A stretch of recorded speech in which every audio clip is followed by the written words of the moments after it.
అతిరథ మహారథులు అంటే ఎవరు? ఎవరిని అతిరథ మహారథులని పిలుస్తాం? యుద్ధభూమిలో పాల్గొనే యోధుల యొక్క సామర్థ్యాన్ని తెలిపే పేర్లివి. ఇందులో 5 స్థానాలుంటాయి. అవి రథి, అతిరథి, మహారథి, అతి మహారథి, మహామహారథి. రథి అంటే ఏకకాలంలో 5,000 మందితో యుద్ధం చేయగలవాడు అని. సోమదత్తుడు, శకుని, శిశుపాలకుడు, కౌరవుల్లో 96 మంది శిఖండి, ద్రౌపది కుమారులు వీరంతా రథులు. అతిరథి అతిరథి అంటే రథికి 12 రెట్లు ఎక్కువ. ఏకకాలంలో 60,000 మందితో యుద్ధం చేయగలవాడు అని.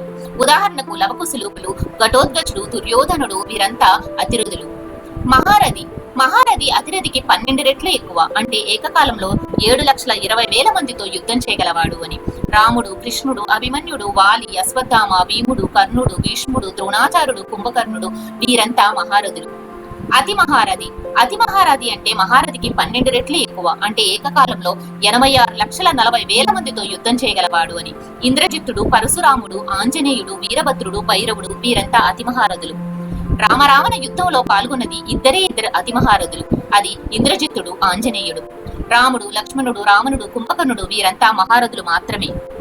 మహామహారథి అతి మహారథి కన్నా 24 రెట్లు ఎక్కువ. బ్రహ్మ, విష్ణు, మహేశ్వరులు, దుర్గాదేవి, గణపతి, సుబ్రహ్మణ్య స్వామి వీరంతా మహామహారథులు. ఈ వీడియో మీకు నచ్చినట్లయితే తప్పకుండా సబ్స్క్రైబ్ చేసుకోండి. జై శ్రీరామ్.